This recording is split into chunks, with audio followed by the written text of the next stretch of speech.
Welcome into the CHGO Bears Podcast, presented by Ray Auto Group. Throughout training camp, go visit them on Route 12 in Fox Lake. Today, what's going on, Bears fans? Adam Hoge, Carman, Nicholas Moreano, all back from Halas Hall. Boys, the first practice, it was short, it was sweet, but it is officially in the books, and the Caleb Williams era has begun. An absolutely beautiful day to be on the grass with you guys. I had a blast out there. Just honestly watching Adam Hoge from the jump today. Nick, I got to tell you, I was coming out of the parking lot this morning, and we were getting on the ride that the Bears provide, and Hoge straight big timed us. We'll get to this a little bit later, but Hoge was on a fold call. He didn't ride with me and Mark Rohde. He said no to Steve Leventhal, who else was on there? Oh, and Josh Friedman. Hoge went his own way, which shout out to everybody else in life who goes their own way.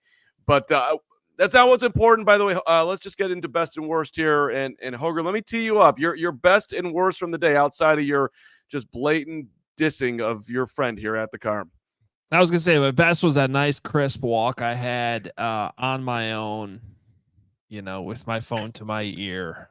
No, for real though, let's get it. I mean, practice. We have practice things to talk about. It was not a very long practice today, but there was a play early on in practice that was by far the best thing I saw today. And it was honestly, from a vantage point, that was limited because they kind of cut the field in half, and where we were standing, we couldn't really see because there was too many Chicago Bears in the way. So I could see that number 18 was throwing the ball, and I could see he was throwing it to the right in the general direction of Tyler Scott. And what I couldn't see until the last second was number 9, Jaquan Brisker, coming straight downhill like a freight train, breaking on this football and breaking it up for PBU right away to start off the day. Incredible speed, incredible instincts, and just a tone setter for the start of training camp. I love seeing that from Jaquan Brisker, who, I like a lot of young guys on this team can really, if they stay healthy, take big steps forward this season. He had the what do they call this? The no-fly zone, the birds. The no-fly zone thing. No-fly zone. Yeah. So that, but they do that a lot. Hopefully they keep doing it, whether you like it or not. The more they do it, that means the more plays the defense is making, especially in the secondary. Meanwhile, my worst, just 3 guys coming out of camp or coming out of the offseason a little banged up. Not the end of the world. I mean, I don't think there was many bad things to choose from today. But I'll just go with the injury updates because I was like, Larry Borum's in at left tackle a lot. Where'd Braxton Jones go? What's going on here? Well, it turns out he's going to be limited a little bit because of something that happened in training, but he is out there practicing still. Same thing with TJ Edwards, who we talked to yesterday. So none of this stuff seems like a big deal. And we know already from this is now year 3 of a Matt Eberflus, Ryan Poles camp. They like to ramp guys up. So they're always going to be a little careful. And then if anything, the Gerald Everett thing, again, training issue. They were aware of it, according to Matt Eberflus. It would have been nice if they mentioned it off the top yesterday. But it was good to see him out there on the bike today in person. So he's around. Not a major deal. Doesn't sound like it. So while these aren't the worst injury updates of all time, they are nonetheless not good things. And on a list of in a day where there weren't many bad things, I guess that still qualifies as my worst. I'll jump in here, Adam, for my best and worst. And you hijacked the Brisker play. So I had a different vantage point. So I was able to see him come downhill, make that pass breakup on Tyler Scott, which was great. But I'm going to go the best with just seeing Nate Davis, number 64, out there at right guard for all those first team reps. He was from start to finish in practice. Didn't look limited by any means. So that was nice to see Nate Davis at least starting off training camp on the right spot, right? Being able to just be on the practice field. One of the things that Nate Davis couldn't really say for himself last year, he started off right by actually being out there with the first team. So that was my best. My worst, though, comes in the situational team period that the Bears had towards the end of practice. It starts with Caleb Williams throwing the pass that gets deflected by Gervon Dexter. He catches his own pass, and then he ends up running out of bounds and gaining a few yards on the play. But the very next play was an incomplete pass intended for Tyler Scott. Tyler kept running. Caleb threw the ball in one spot, and Tyler just kept on running. And then Caleb hunches over, like, what's going on here? There's a miscommunication there on that play. And then the third one was a high pass to Steven Carlson towards the right sideline, wasn't close to being completed. So in this situational team period where I think there's a little over a minute on the clock, they started around the 35-yard line. Bears gained the only yards that the first team actually gains was off that pass that Caleb Williams caught himself going to the right sideline. So that's going to be my worst from the offensive standpoint. They couldn't really move the ball in that situational period. Two quick clarifications, though, because I think you might have missed the first play, which was when he hit Keenan Allen over the middle on a sidearm throw and actually moved the change on the first play of that sequence. You're right. But the next three, you're right. Yeah. No, I just wanted to clarify. They did actually move the ball on one pass there, and actually it was I ended up asking Keenan Allen about that play a little bit later on in the day, so we can bring that up a little bit later in the show. And then second, it was Tyler Scott. What you're forgetting, though, is that would have been Rome Odunze if Rome Odunze was at practice today, and he would have ran the correct route, caught it, scored a touchdown, and the Bears are going to the Super Bowl. So I just want to spin your worst into the best, which is what we can't forget, is that Rome Odunze is a wide receiver god.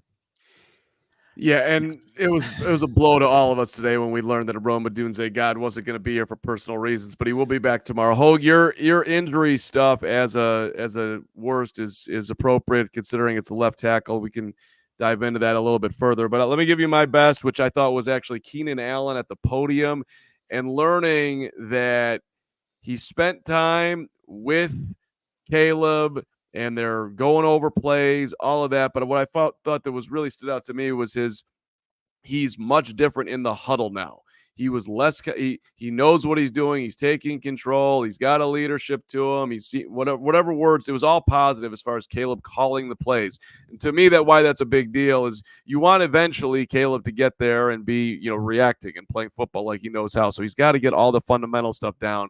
It seems like he's moving forward that way. So OTAs were quite productive for Caleb, quite productive for the team. I got a side best also with Gervon Dexter Sr. I mean, everyone's talking about this dude in positive ways. Flus was asked if he, if he batted down Caleb's pass, and he's like, well, I don't know if he hit it with his hands. It might have been his chest because he's so damn ass big. And Montez Sweat was singing his praises because he was doing the defensive end conditioning drills, which are different than the defensive tackle drills. So like there's a level of in shape with Gervon Dexter Sr. that continues to keep me excited about Gervon Dexter Sr. My negative though goes back to, and it's not a huge negative. It's hard to find one today other than, we're nitpicking to find one, but the offense does look, like it's got training wheels on right now. A lot of short passes to the running back, a lot of just easy dump offs. When they do go downfield, it doesn't look great. So totally fine, totally expected, but it does underline as far as like really making plays that impact the game in a large way. It seems like the Bears are a ways from it at this point, which is normal again. Yeah, and I think it's also important to point out that this was, an extremely short practice. I mean, it was supposed to start at 9:35. We weren't out there until 9:55. So I don't know I'm not sure what happened there, if they just shortened it off the top, but it was over by 11:05. So we're talking about an hour 10 practice. And really, if you think about it, they report yesterday the first team meeting at 2. It's not like they had a major install last night and they're throwing all this, major script at these guys for the first time and asking them to go out there. I mean, today, and Flus even hinted in his press conference, like, this is about learning about our guys. And I think it was probably sort of checking the baseline of what these guys remembered or need to go over from the spring during this, 5 weeks they had off. And so if anybody's asking today, like, oh, did Caleb have a good day or a bad day, or did the offense win or the defense win? I don't really think that today's practice was one of those days where you make definitive statements about that either way. Agreed. And Nick, I weigh in here on where you're at on it, but to me, it just seemed like, let's get him out there. Let's get him running around. Let's get him throwing some passes. Let's start with the basics. Let's see who's in shape a little bit at least, and not push these guys too hard. It felt very new age NFL as far as the way practices go these days. Yeah, and I guess you just want to see from an operational standpoint. You obviously what you said, Mark. Keenan Allen was saying that Caleb was able to get out the plays a little bit better now than what he did in OTA. So he got that, getting the ball out quickly. But I guess the passes that he did try to test downfield, both the safeties were making plays on him. Brisker, like the one that Adam talked about, but Elijah Hicks too. There was a pass where Caleb tries to hit DJ Moore in a post route. Elijah Hicks is there. So I don't know if the ball's late or if that's just a great play by the safety, but and when it came to those shorter passes, which is going to be a part of this offense, and even if you look at like what Kansas City does, a lot of they do a lot of short passes. You have to hit on those layup types of plays. So I think just from an operational standpoint, you saw some good things from Caleb, but you do want to see at some point, intermediate, deep, and I think that'll come as training camp goes on. I need it for my soul. Hoge, you worried about the injuries? You worried about Braxton Jones? No, because I actually think the Bears have already sort of passed the threshold of concerning offseason injuries, because those are the guys that end up on PUP, and then the team is like wishy-washy about it, not really being clear on what's going on. The fact that Braxton Jones and TJ Edwards, they're out there. They were practicing. They just were limited in team stuff. Does not have me worried at all. If anything, it's just sometimes you see what it looks like when a guy's not there. Even like Rome today, missing practice, for a personal reason, and you see Tyler Scott jumping in there. And it's like, oh, you're always one guy away from really seeing what your depth looks like. And that is one of my concerns about this offensive line still, is just the depth.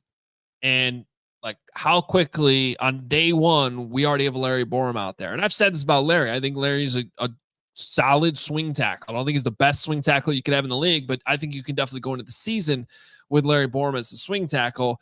But when it's on day one of camp, it just sort of, even if you're Ryan Poles, I think you go into your post-practice meetings, I think you just sort of got to be like, oh, okay.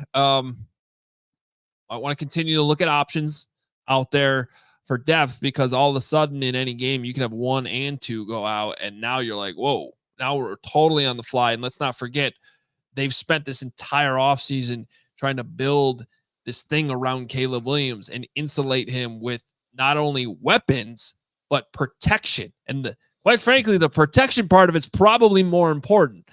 So that's the only part of it all that gets me jittery. But otherwise, not concerned about these things. Even with Gerald Everett, it was nice to hear Matt Eberflus come out and be like, nope, something happened while he's training. We knew about it. He's day-to-day. Fine, we're good. It was a very good job by the Hoger today in the press room. I thought excellent questions. You got the Gerald Everett in there. It was sort of like we were everything was kind of hunky dory, and then people were having fun, and then Hoge coming off the left side wall with what about Gerald Everett, Flus? And he was like, no, we knew about that. Did you, Nick? Were you with me? Like, Hoge, you changed the tone of the presser today. It was a full tone I felt that. Yeah, you know how you can feel like how Flus said it was palpable to feel like the competitiveness of you felt it with Hoge's question there, changing just the atmosphere. But hey, it was a good question. We need to get some clarification. And it sounds like Gerald Everett, like you said, day to day is not too serious a thing. So that's good. Well, not to get too inside baseball here, but there is a sort of an art to this whole thing. And, I don't remember what the first. Shout out to Flus, by the way. I don't have an opening statement. Then he went on for 3 minutes with an opening statement. That was unbelievable. That was great. And it was all good stuff. I mean, it was fun. And then whatever the first question is, I don't even remember what it was, but it was like an extension of yesterday's press conference. And I just had one of those like Adam Hoge moments internally where I was like, whoa. Gerald Everett ended up on NFI, and they didn't say anything about this yesterday. We got to start the press conference with that. Come on. And by the way, the left tackle wasn't in team drills today. Can we get into training camp now? Can we start talking about this stuff that matters? And so I couldn't help myself. So I apologize. I absolutely thought it was phenomenal. I thought you separated yourself, and you actually kind of sort of cut off Courtney Cronin, who in lots of ways leads that room, and you stepped on Courtney, and she allowed it because she respected what you were doing. That was my read of the whole situation. Hoge, good work. I didn't notice that, so apologies to Courtney. Well, in the meantime, let's jump into to some of our friends here to talk about, and that is Factor Meal Kits. Warmer, sunnier days. They're here. We feel it in training camp. And to get through these days, we got to fuel up, boys. We want to fuel up with Factors. No prep, no mess meals. We're busy. We got a lot going on. We got to eat quickly, but we got to eat well. And you can meet your wellness goals in time for summer. Thanks to the menu of chef-crafted meals with options like Calorie Smart, Protein Plus, and Keto. Factor's fresh, never frozen meals are dietitian approved, ready to eat in just 2 minutes. So no matter how busy you are, you'll always have time to enjoy nutritious, great tasting meals. Make today, right now, the day you kickstart a new healthy routine. Because what are you waiting for? With 35 different meals and more than 60 add-ons to choose from every week, you'll always have new flavors to explore. Just make your day delicious from breakfast to dessert. Stay fueled with easy, nutritious options, and they're all effortless. So support for your lifestyle. You choose from 6 menu preferences to help you manage calories, maximize protein intake, avoid meat, or simply eat well balanced. Whatever you want to do, you can do it with Factor. Head to factormeals.com/CHGO Bears 50. Use that code CHGO Bears 50 to get 50% off your first box plus 20% off your your next month. That's code CHGO Bears 50 at factormeals.com/CHGO Bears 50 to get 50% off your first box plus 20% off your next month while your subscription is active. I mean, I don't know how in the copy somewhere does it say if you want to look like the amazingly gorgeous Nicholas Moreano who loves Factor, you should be crushing your Factor. But we can work on that. Hey, our shout out to our friends at Miller Lite. Some things need to change. Perhaps like the Bears' ability to go downfield sooner than later. That'll happen. We know it will. We believe in you. One thing that doesn't need to change, that is the great taste of Miller Lite. It's the original light beer, and to this day, it is still the best one. You know it. You love it. Miller Lite has more of the taste you want, less of the stuff you don't. It is the good stuff, and Miller Lite likes to keep it simple. Undebatable quality, the great taste, and of course, only 96 calories. That's a beautiful thing. It's the beer that strips away everything you don't need and holds on to what matters most, a light beer that actually tastes like beer, the original light beer since 1975. No matter how your team changes or doesn't, you can always enjoy the great taste of Miller Lite. Tastes like Miller time. Go to get Miller Lite delivered right to your door. Visit MillerLite.com/CHGO football, or you can find it pretty much anywhere that sells beer. Celebrate responsibly. Miller Brewing Company, Milwaukee, Wisconsin. 96 calories per every 12 ounces. All right, guys. Well, every time Jaylon Johnson talks, we want to listen. And he's thoughtful. He takes time to answer these questions. A lot of times you see him repeat the question back to himself to kind of think about exactly how he wants to answer it. But he's not afraid to talk a big game too when it's the right time. And he had a ton of questions today about expectations, about the strength of the secondary, a lot about Caleb Williams too, which I thought he answered quite truthfully too. Like at some point, man, I'm just playing defense. The Caleb Go ahead, Carm. Today, I just want to say the Caleb questions today were a little bit off. Like, how do you think Caleb's doing on going through his progressions? I have no idea. I play cornerback. I'm not qualified to answer that question. Nor, by the way, are we doing anything close that I could even analyze it at this point. And we had our practice today was like a minute and a half. Right? Like what? Yeah. I mean, anyway, go ahead. No, I'm with you on that. But he did say this when it came to the confidence of the Bears secondary and the defensive backs room. He said, there's no room that's more confident than our room. We want to be that Legion of Boom. We want to be that next era of great secondaries that pushes their team to the Super Bowl. That was part of a longer quote too, where he was just saying, like, you look at teams that win the Super Bowl and they almost all have strong secondaries. And so, he was asked like to compare their room to other rooms. He didn't really want to do that because he didn't want to like say that their room was the best compared to some of the other rooms on the team. But he was not shy about saying we are the most confident room and probably the most vocal room. And that I think that I would agree with that. Maybe the wide receivers would challenge that a little bit, which is why I think it's going to be fun when they go up against each other. But look, I still think we need to see it, which, by the way, is another quote that Jaylon Johnson had today, because he was asked a lot about the expectations. And he's basically like, I'm tired of having people, or he said, I'm tired of just having upside and having potential. I want to be in a position where we actually go out there and are that. So, that even applies to this other quote about him saying that he thinks they're a Super Bowl caliber secondary. I certainly think that, if you were to say, where are the Bears Super Bowl strong, I would put their secondary in the conversation. I still think they need to take that next step and come together completely. They're still very young, but on paper, it's up there. Do you agree with that, Nick? Super Bowl secondary? I think they have the capability if you put those guys on a Super Bowl winning roster, and that would be a reason why they get to that point. And I think one of the things that Jaylon also talked about was like the continuity that group has. They can communicate without actually saying things towards each other. I think that's what also goes into making a Super Bowl caliber group.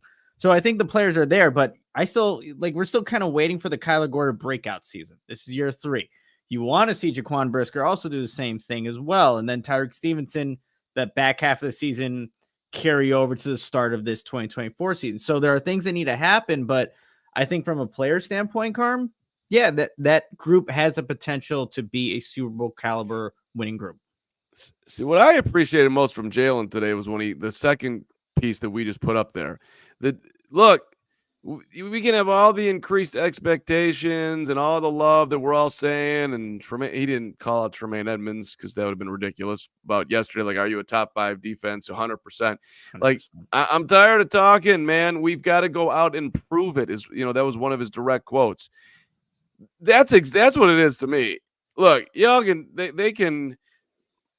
It's hard for me to really just digest all this greatness when you're, and it's not, I'm not saying they aren't, but you were a 3-14 team, and then you were a 7-10 team.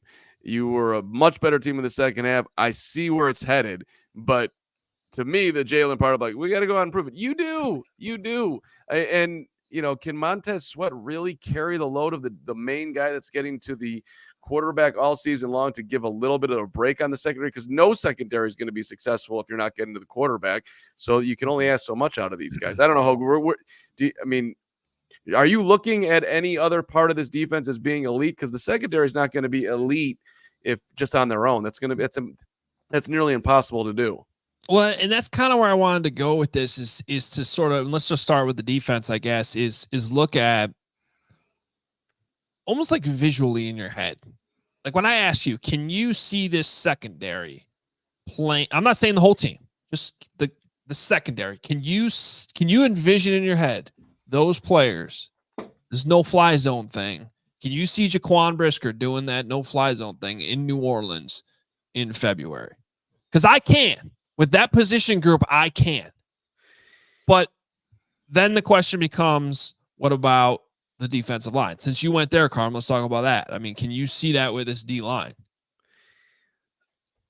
Yeah, I'm with Nick on the shaking the head no for those of you in the audio space. I think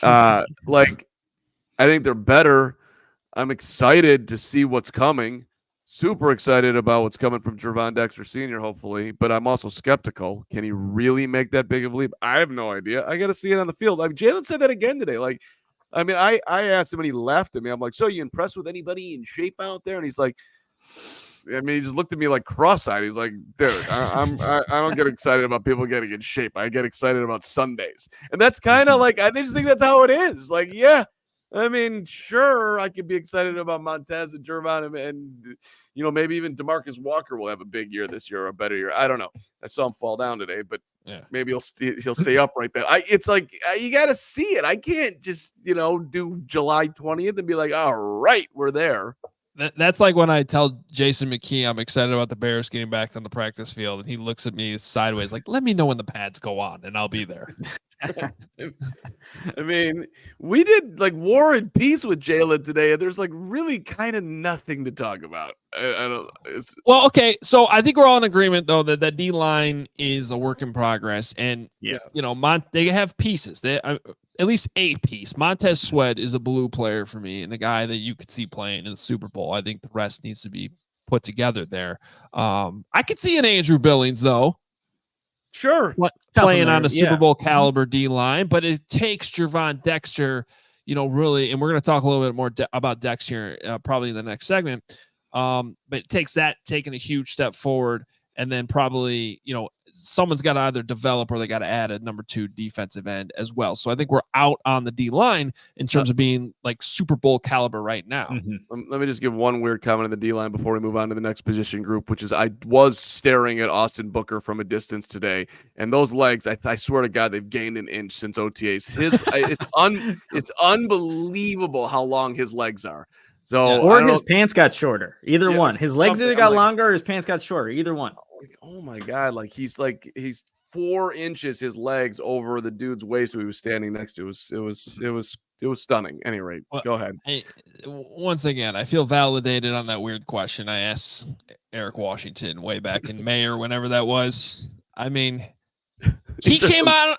Austin Booker was in our studio. Like, yeah, I've always had legs like that. My torso's short. I got long legs. I mean, what I got to deal with.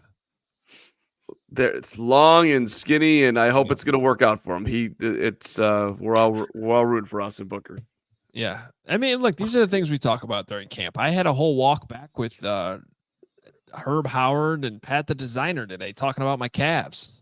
Mm-hmm. That's good stuff right there. They're elite calves. I got nothing else. Yeah. I got nothing else going on for me. Okay, but I got the calves, and I put zero work into them, and that's just. It's bullshit. The truth. I hate it. Bullshit. I work so hard on these calves. They don't look like yours, Hoge. Well, genetics, man. I walked with Herb to the parking lot today on the way back, and I actually used your line, Hoge, about I'll let you not have this conversation or have it, but about what the Chicago Bear actually looks like it's doing while it's because it is just. You know, Nick, that mouth is just wide open, man. I don't know. It's a little bit of a situation there with the bear mouth.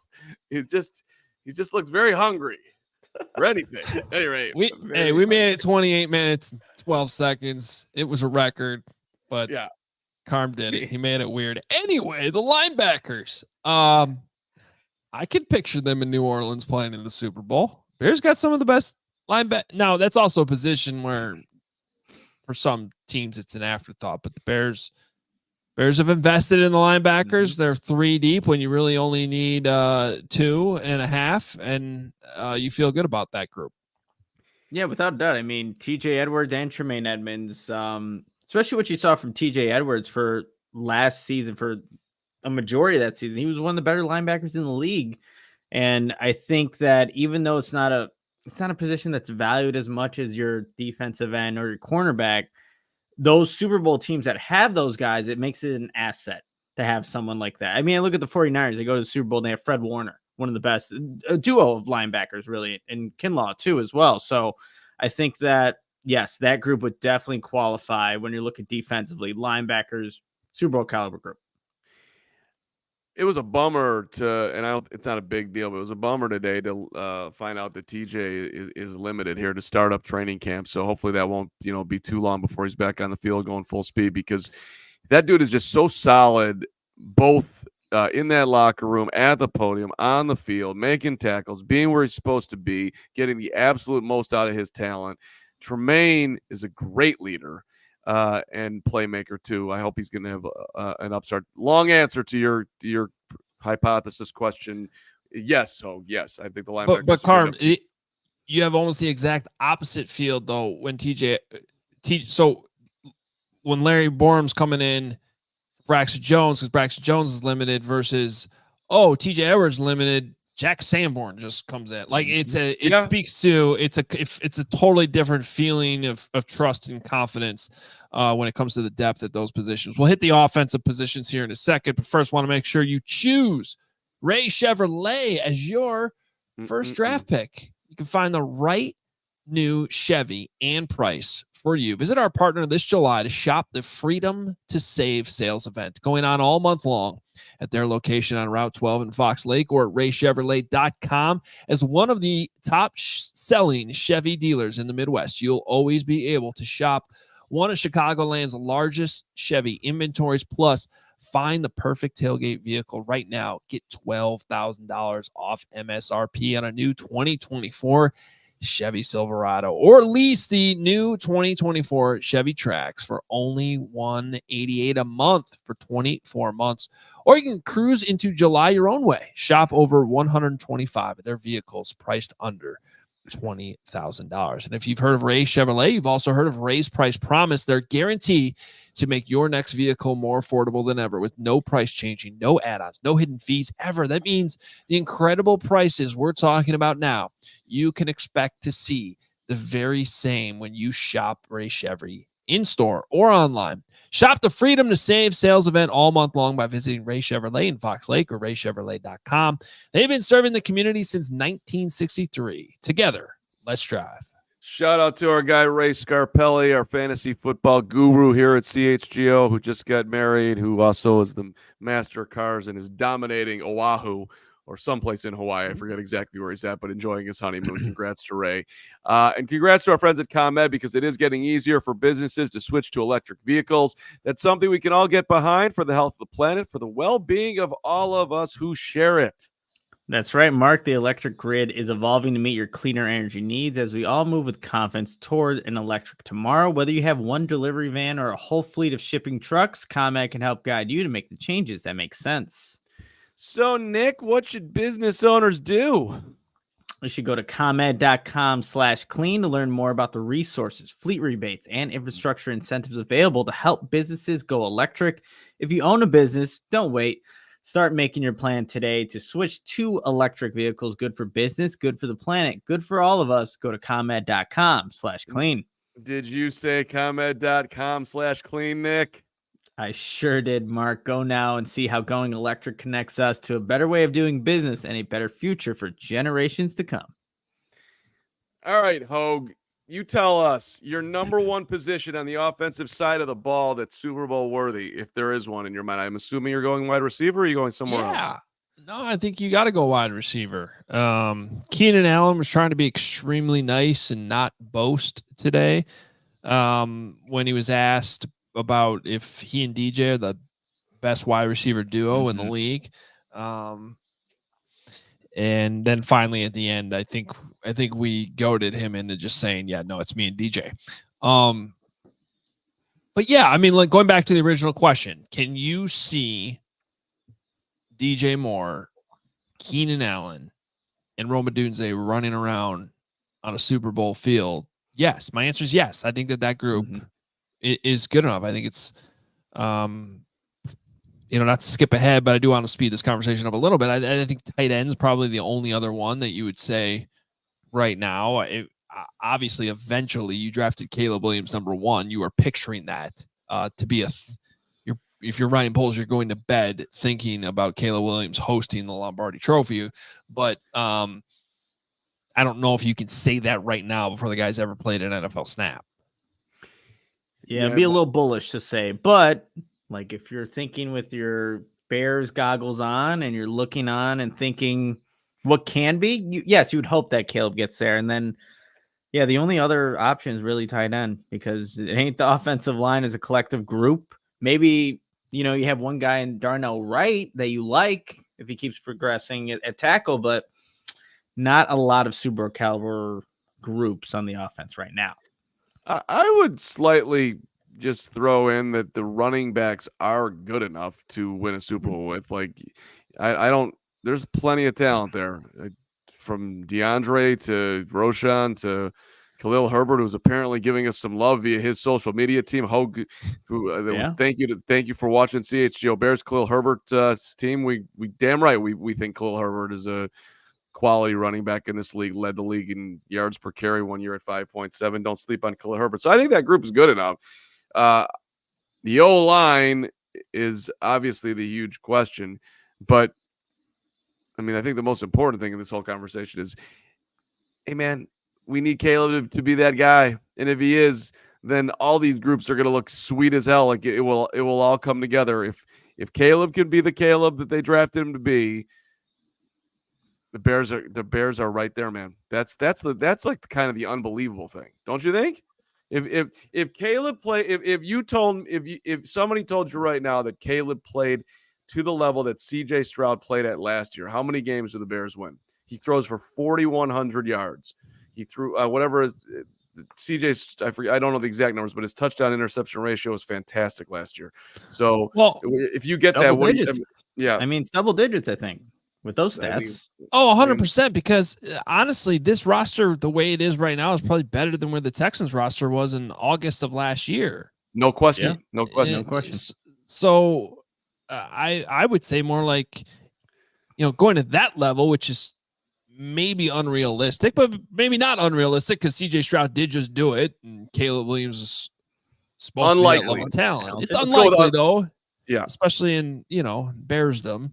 But yeah, if he does all that, we're talking like 12 or 13 wins. We are. That's what right? Division winners. Yeah, division win. I mean, that's competing for the division with the Lions, no doubt. Like if you're putting up those stats, that puts you on the Lions level to realistically, be able to for the North. Yeah, which I think they think that they can do anyway. And at some point, and we still have 49 days till the first game. I'm sure we'll talk more about the Lions. But yeah, so let's talk about that, Carm, because leveling up, that was the challenge from Matt Eberflus. And he said it a bunch today too. And I saw in the comments earlier, Gary Ross wants to make it a drinking game, which I'm all for. I like that. Anytime Matt Eberflus says level up, let's do it. I mean, did you guys level up this summer? I would like to think so. I mean, I think it actually starts with the Flus's level up. I am going to get in at some point during this training camp. Are you committed fully to leveling up your look? Because you really have leveled up your look, dude. And people are in love with it. And I just want to know if there's a full level up commitment here. But that's the difference between you and Flus. Because I have to say, your hair right now. Oh, this is a level up. It looks completely different than it did at 9:30 this morning. Yeah, I can't level up all day long. I level up. You level up for showtime. Yes, I'm not doing this thing at 9 a.m. when I'm going to be wearing a hat in the sun. No, it's going to look super gray and flopping all over the place, and I'm not going to care in front of Pat Finley and company. But with you cutie pies on this fine screen and the zillions of people watching in CHGO Sports YouTube land, I got to look good, baby. Or at least as good as I can look. What's your read on the do we have the Flus quote here? Well, I got it right here, whether we have it to put on the screen or not, but Flus was asked, where has Caleb Williams leveled up? Because you asked him to do that going in the break. Now he's back. And Flus immediately said, just the general operation. First of all, we gave him a lot during the spring. And in the summer, same thing. Formation, motion, understanding the concept, run kills, kill the run, kill the pass, alerts. All those things were a couple levels up, and you could see it. How do you see it? You see it in the execution. They're in and out of the huddle. I think we only had one today where they weren't, and it was much better. I noticed that too. A lot of times when, you're not a coach on the field, you don't have the practice scripts. You're not really dialed in. Oh, this play worked, this play didn't. You're just sort of going along with the general feel of practice. But we reached, even in a short practice day, we reached a point, I want to say when we got through that second 7-on-7 period, and I was like, oh, I haven't really noticed anything look completely off so far. Maybe there was an incompletion here, but I'm talking about in the huddle, formationally, guys lined up in the wrong spot. Caleb doesn't have, there's a false start. Like today, I thought was a relatively clean practice from that standpoint. And I think that that's probably why Flus answered that question the way he did. And I hope that that's something that continues to be a theme in camp, because we've seen too many of these. And we even saw it in the spring a little bit where it's just like, holy crap, we're now on 7 plays in the last, and 5 of the last 7, something's gone horribly wrong. Like, let's avoid all that. Well, I think what Keenan said about getting the plays out better than OTAs, like that's the level up that I was looking for, because again, he's still learning how to use this verbal cadence, and that's already leveled up from where he initially started when he first got Shane Waldron's offense. So that's a good level up to have, because I think we all know he has the arm talent. He can make the arm different arm angles, which we saw in today's practice. He has accuracy, but from the operational standpoint, which starts with getting the play and then relaying it to your teammates, that was a good first level up to hear about Caleb Williams and the operation of this offense. And like back to the Flus on the leveling up here, he has leveled up his level up comfort level with himself and with the media. Like he made a joke today about, like, I forget the wording he used, but something along like, I get it, the preseason games and how much are they going to play? Like it was like holy Christ or holy something. Holy Moses. He gave us the holy Moses. You got a holy Moses out of the Flus who's paying attention to the amount of questions, or he's reading a little bit, or perhaps he's watching the CHGO Bears podcast. We love you, Flus. He holy Moses the amount of snap count that Caleb's going to get. So he's just a more relaxed dude up there. He seems way more comfortable in his skin, and he should be, because he's got a ton of support from his general manager. But I shout out to the Flus. The dude is he's influsing. There's improving and flusing. Anybody? Influsing? Oh, he's influsing. I think he's influsing. I think he's inflused, and it's permeating in this influstives all over the roster here. So he's no longer the Flusy Flus. He's leveled up. He's less the Flusy Flus. He's in flusness. His flusness. His flusness. That's how you have to address him now. I want you to address him that way. Your flusness. Yeah. Your flusness. He's going to get you holy Moses back. Like, holy Moses. What is your that? Flusness? It's Carm. Yeah. Can I please ask you a question? What did you think about what he had to say about Ryan Bates and the center stuff? I know that was another influstus moment of people are asking about the old center, Coleman, Shelton, Ryan Bates battle up there. Maybe Bates has the edge. I don't know. It's tough to say, but I know that the Flusness was impressed with the Bates movement, which I thought was interesting. Yeah, well, this is one where I still need to see it a little bit more, but I did at least, when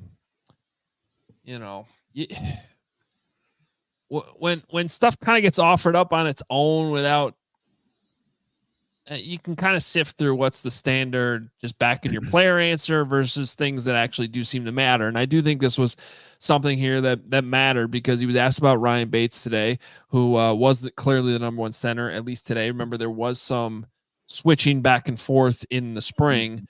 We'll see if they continue to do that. But Flus did say, we ask our centers to have really good movement skills and be very intelligent.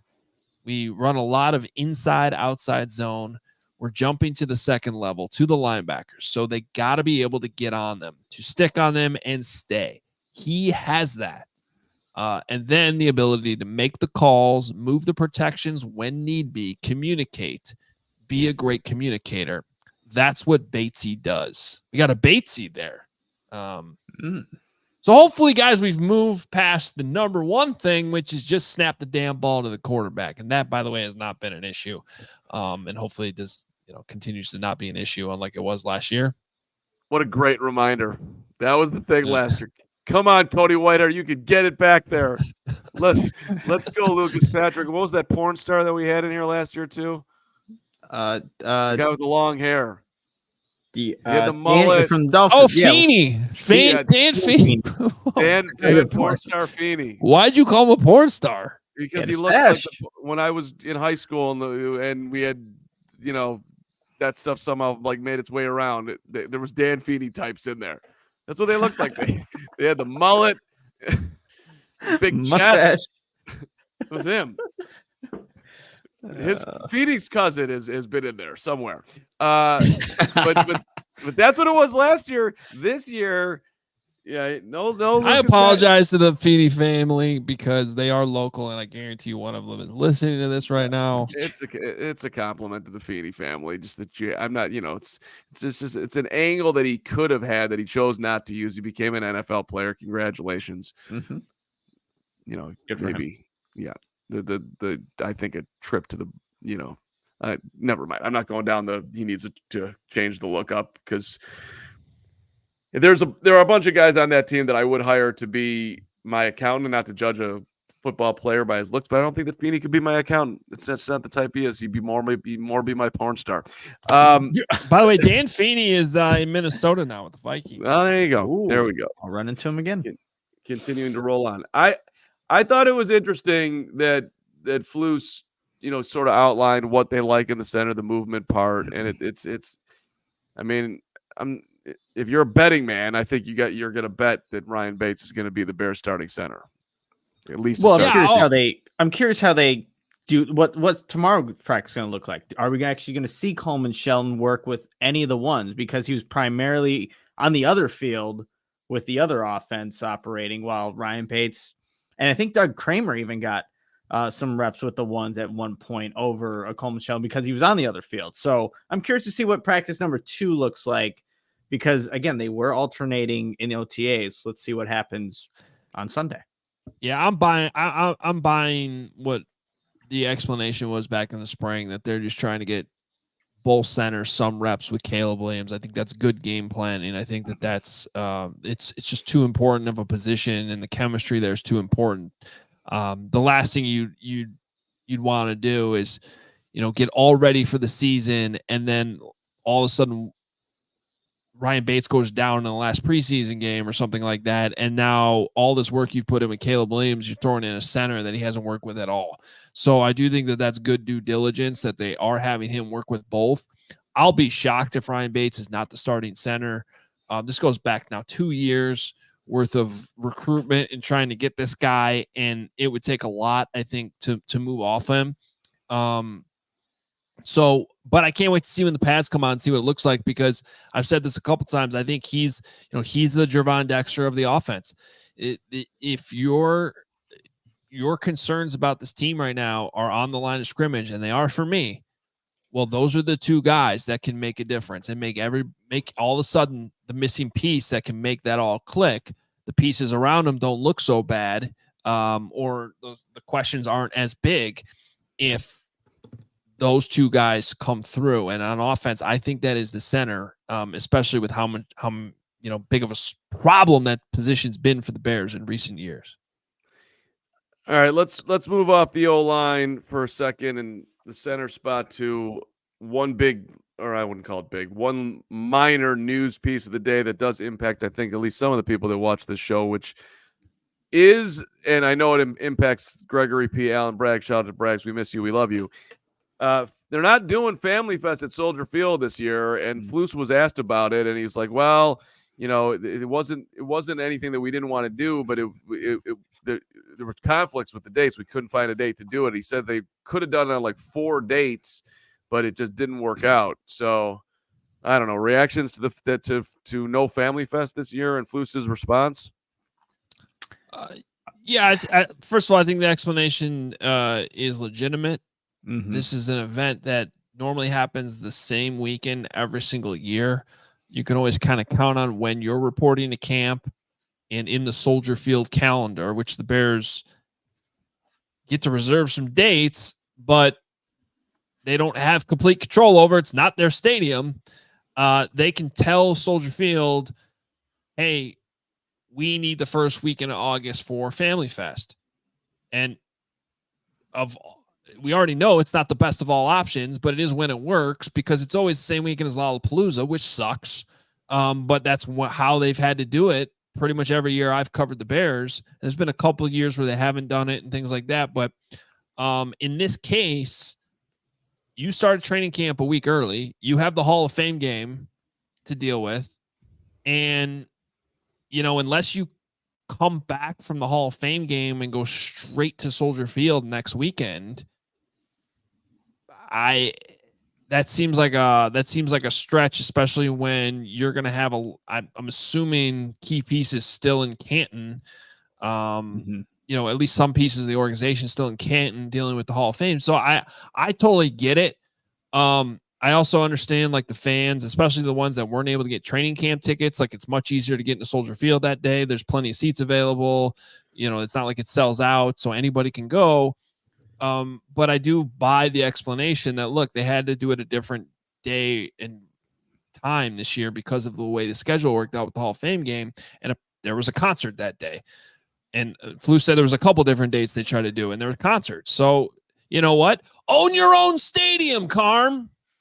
True. And I think it's Metallica. I think that's the concert that's happening on the August 9th. And I think credit to Chris Emma. I think he did the research there. So blame Metallica. You can't have Family Fest because of Metallica. So there it is. Look, it's a cool event, especially for people who can't get to Soldier Field during the year. It's awesome to be able to just get in the building and see the players and all the things, and it sucks that it's not happening. But this isn't like some White Sox fan fest, we don't want to take questions thing. I think the Bears would have been happy to do it. It just didn't work out. So, come on. But for those who, make a thing of going out there, it's a little bit of a loss. It's fun to go down to Soldier Field and see the Bears get on the practice field. You guys aren't going to Metallica, are you? Are you Metallica fans? Anybody? Nick? No, I am. I am. Yes, I know who Metallica is. Mark, damn it!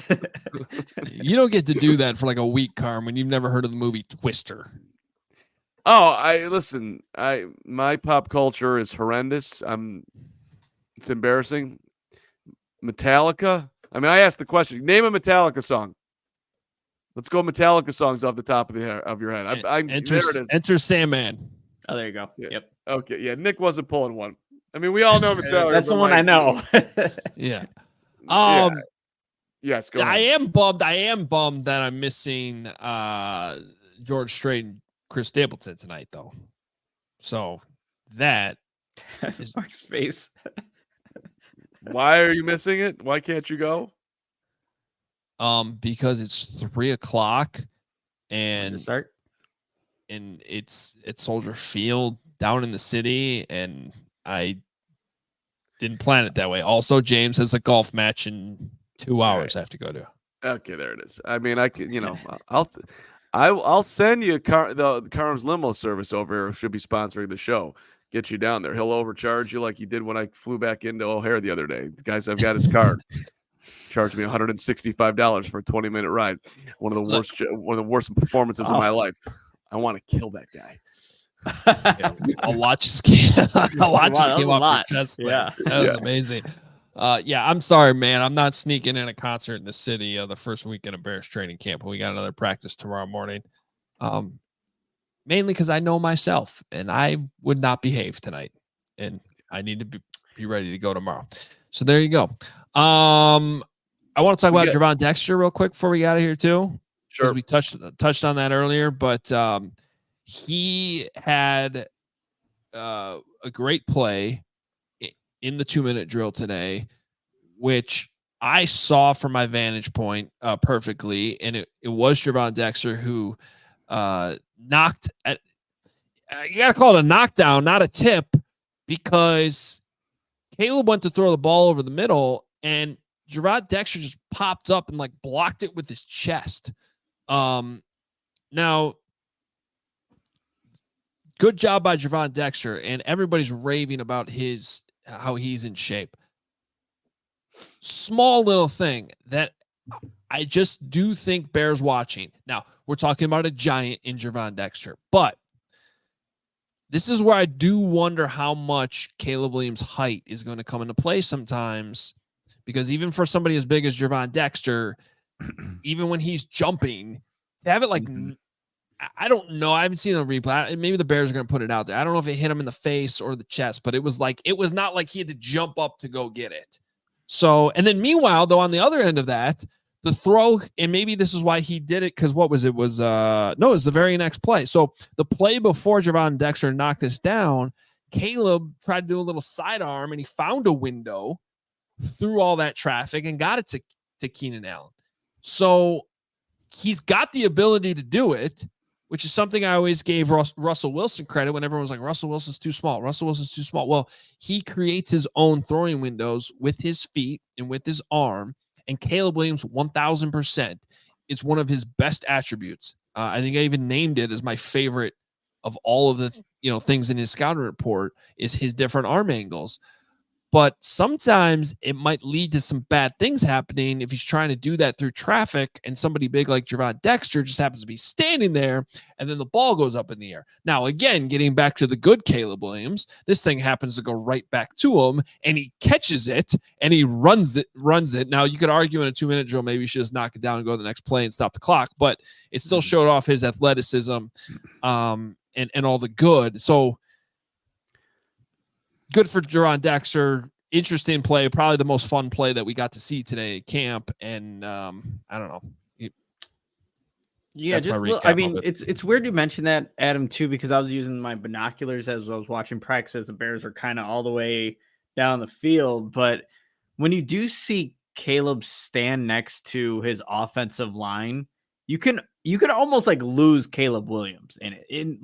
You obviously have big tackles, big dudes, the offensive linemen, but I don't know. We'll see how much that matters, as he, plays in the NFL. But I did notice that too. It's like, man, either everyone's just really big, which they are, and Caleb is what 6'1". Really, realistically, I know they kind of inflated on maybe the team pages and stuff like that, but he did just that when I was looking through the binoculars. Like, man, they just look a lot bigger than him right now. I'll go even further. Like he was right in front of us today for a while, and shout out to the Hard Knocks people. And I'm doing my best to have an influence here, as I was, they were right in front of me, and I just keep talking, and trying to get them to notice me. And today's conversation was I was trying to get them to believe, that Tyson Bagent guy, this actually could be a quarterback competition. And I don't know if he's gonna start here, but he's definitely a starter somewhere. So I'm trying to get Bagent into Hard Knocks. We'll see if I have any influence here. But the point being, Bagent, Carb. You do know their cameras are inside the meeting rooms. Yeah, I understand, but they're not going to be influenced by what the media says. They can literally hear what Ryan Poles and Matt Eberflus say. They're going to label you the lower third, like delusional media member speaks about Tyson Bagent. There's going to be, if you watch Hard Knocks through the credits, there's always bloopers.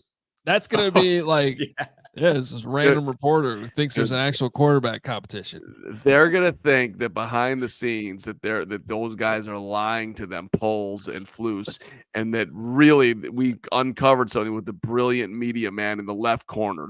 That's what they're really gonna think. Me and you, Hard Knocks, we got this. The long-winded point is that Caleb is, he's standing right in front of us. It's noticeable. Bagent is way bigger than him. He's thick. He's not Bryce Young thin, Jaden Daniels, but he's not tall at all. So it's going to be a thing for him. He's going to have to, it's not an advantage. He'll have to figure out how to do it. I have no doubt that he'll be able to, but it's a thing. I was, another long one in here, Hoge, the throw to Keenan, that was it was a really nice moment. I was excited about it. And the next play, it's batted down. It's like, oh, it was like that was a straight roller coaster right there. But it's good learning experience because he's got to understand, you can make that sick throw where you thread it through a needle of big bodies with your sidearm throw. And, I did ask Keenan about it later, and he was like, yeah, you kind of got to search for where find him, where Caleb might be in all that traffic, because he's not going to. That's another thing from the other vantage point. The wide receivers need to see the quarterback, and when he's standing behind those big offensive linemen like that's why I asked Keenan that question. That's a real thing, and he's like, as long as I can see something. And in that case, obviously, he was able to see the arm and the ball come through. So it's going to be fun to watch that, and it's a learning experience because you got to know just because it worked on first down doesn't mean it's going to work on second down. Because all of a sudden, Javon Dexter jumped up and it hit him right in the chest. Yeah, I mean, it was a thud. It wasn't like you heard that all the way in Lake Bluff. You heard that. Did you guys see the dude on the top of the hill? Yes. Behind, there, I literally thought that Braggs had snuck in, that that someone had gotten into practice. That there, I mean, I guess it was a Hard Knocks guy. That at least that was the It was. hypothesis. But It like, was. there's for those who don't understand what I'm talking about, and I barely understand what I'm talking about here, but there's a hill behind one of the end zones, and I didn't see this guy, but then Herb Howard's like, "Who's that guy up on the hill there?" And I'm like, look it up, and he was like, it almost felt like he was camouflaged in the trees. And then 5 minutes later he walked out and he's wearing Zubas or whatever. I'm like, that dude lives in the neighborhood and he just snuck in here through the woods off the train tracks and got in here, and his name's Greg Braggs, but apparently it was just a Hard Knocks guy. Yeah, we did see that. It was a Hard Knocks guy. Probably just scouting out, whatever. By the way, hit the like button and please subscribe if you're here. We got a good audience today. Appreciate it. And we don't usually do shows on the weekend, so you might be here for the first time. Help us out. Hit the like button. It helps grow the show. And, of course, hit subscribe like I always tell Bears fans, too. Also, shoot the link off here that little share button that shows up on YouTube, and share it with a Bears fan that that you think might want to be following us along here on CHGO.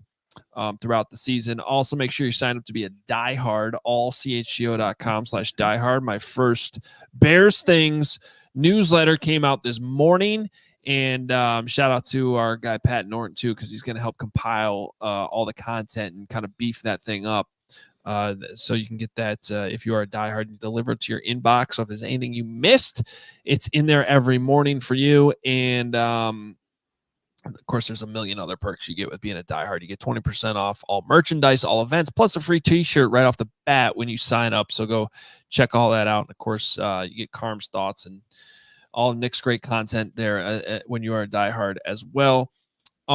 Speaking of Hard Knocks, and then I want to get to the super chats here. I want to ask this to you, Carm, specifically. Are you bullish on Matt Eberflus in Hard Knocks? The new Flus, next gen Flus here. He is dominating press conferences. It's the training camp edition, so there shouldn't be a ton of adversity that has to be addressed, or controversies in camp. How do you think he's going to fare? How's he going to come out with Hard Knocks? I actually am. I am optimistic that he's going to be. I think he's going to do well. I really do. I think he's rising to the occasion. I think Flus likes Hard Knocks being in there. I think he wants to prove to the NFL that he is that dude. He is that Flus. So I think he's going to, I don't know, stamp Flus himself as a head coach in this league via the Hard Knocks situation. I still think he's going to be a little Flusy nerdy in when we get to see behind the scenes thing, but like it'll be like a cute Flus thing that you'll enjoy. So I am optimistic. I don't know how you do it sometimes with these words. Like they was good. They just pop into your brain and boom, here they are. People are gonna start using this now. I mean, I think it's gonna be good too, and I think that I don't think we're worried about how Ryan Poles is going to come up, but like the Giants right now I think are getting killed. I think a lot of people are questioning Joe Shane. And obviously it's a totally different content where they're inside all these huge decisions that are being made. And that's not what the training camp version of Hard Knocks is really about. Other than like when it comes down to cuts and, but you do see, some coaches come off better than others. Dan Campbell won Hard Knocks easily. I don't think Robert Saleh won Hard Knocks last year. I remember when Joe Philbin was on that with the Dolphins, and it was like, what is happening here? So it is something that they're going to be judged by. And I think they're going to be well prepared for it, but it's going to be interesting, at the end of August. We're sitting there looking like, all right, who's winning this and who's not winning this? Because there are going to be some losers in all of it. But I feel I feel pretty good right now that Flus is gonna be okay. I think so. I think people are gonna like the look, how he's again this version of Flus. They don't know the previous one, but no bad signs from Flus. I think people are also gonna get a kick out of Ryan Poles on his scooter today. The Bears posted that he was on his little scooter, but he left practice and he's just zooming past people. I'm glad you brought that up because there's a beefed up scooter. So it was like if you picture like the Lime scooters you see on the city streets, but like a bigger, beefed up, bigger wheel version of that. Poles just like flew out of practice on that thing, and of all people, Ian Cunningham was like, "Come on, Poles, get your steps in." Hey, Poles does the walk every game. Always does the walk with Cunningham, but not today. He did. When you tweeted it out, Hogan, I think I added it somewhere, maybe in my my Twitter thread of today. But the brain trust was talking for a long time today.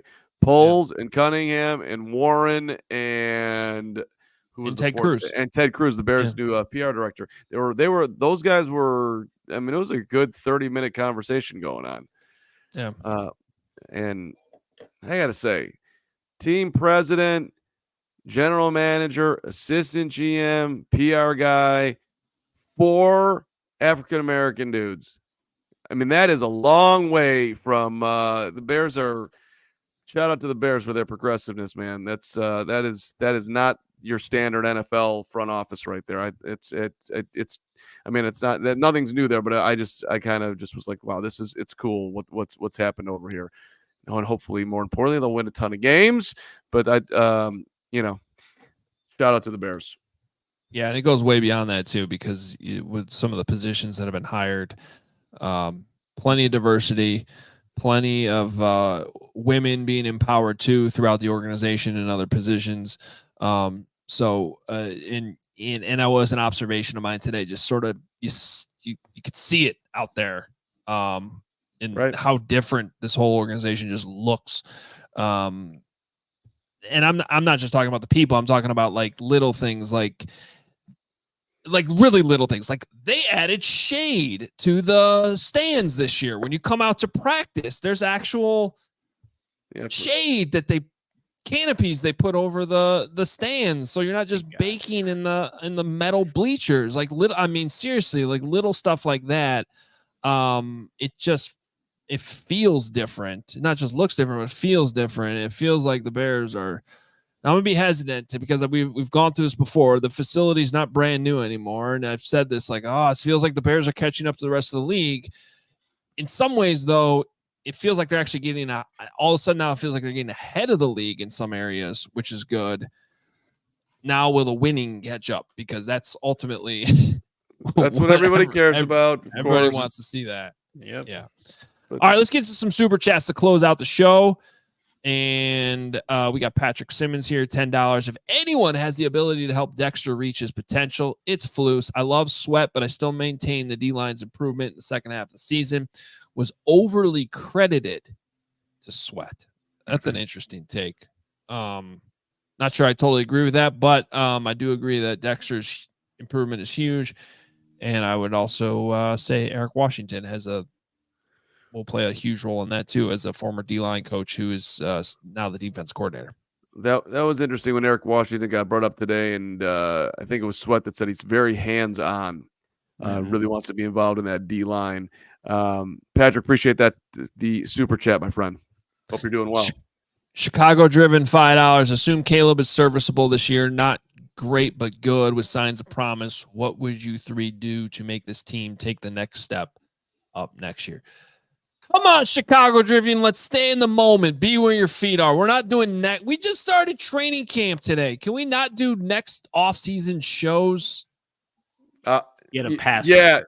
Yeah, Chicago driven. Right, I'm with Nick. Get a pass rusher, improve the offensive line. Probably, receiver room. Keenan's at. Yeah. There'll be a lot. Line of scrimmage is the next. The next thing. Patrick Simmons, again, $10. Also, the defensive backfield was already good, but has been improved. That will help cover for any weaknesses the D-line might have. Kyle 499 is up next. No brags on the breakdown of the first training camp. Practice is criminal. Maybe time to retire the elderly. Not nice to Carm. Also, it's because practice is not open to the public yet. Practice was not at practice today. That's why. That's your explanation. We miss Gregory, and you didn't have to crush me to make your Gregory point, but that's fine. The elderly we will continue to live as long as we possibly can before we die. Thank you very much. Greg is still all over social media. I'm sure he's in the Discord, and I'm sure he'll be on 3 different Twitter spaces today, providing his thoughts anyway. And we are thinking about doing something for Gregory, which we'll discuss on a pod to be determined later. Oh, okay. Don't know anything about this. Yeah, no. This is new. I want to have an upper level meeting before we discuss it live on the pod. But I think it's a wonderful idea and something we should consider. I think that's a good decision there. Patrick Simmons again, $5. Hey, Thanks, Carm, Patrick. what's the deal with you not mentioning me as a new diehard? I will take a trip to London as an apology. So I don't know how we didn't mention you, Patrick, but let me tell you something, P. Diddy. You are an incredible contributor, and I apologize if somehow that slipped through the cracks here. I see that I believe you joined on July the 1st, which is 20 days ago, which seems I don't know if you missed the show, because we don't miss our diehards. We love our diehards, and we love you, Patrick, for numerous reasons. But the main reason why I appreciate you, Patrick, is because you're prime time, and you're not the average cut of beef. You are delicious. You are tasty. You are delectable. You are dynamite. You are Patrick, and you are a diehard, and you have supported us, and we appreciate you. So know that for reals. Thank you. I would pay thousands of dollars for a mute, the power of the mute button. I wish I was Tony Reale, and in moments like that, could just mute Carm. It would be very. Apparently, P. Diddy was not the right. Oh, there it is. There it is. Thank you, Steven. Thank you, Steven. Thank you so much. By the way, we do have 4 new diehards. We'll save it for tomorrow to thank them. And if you want to join the crew, right there for you, allchgo.com/diehard. We'll talk about it tomorrow. We're back tomorrow. It's Sunday. Don't care. We got a practice to cover. We'll be back at the same time, about 2:00.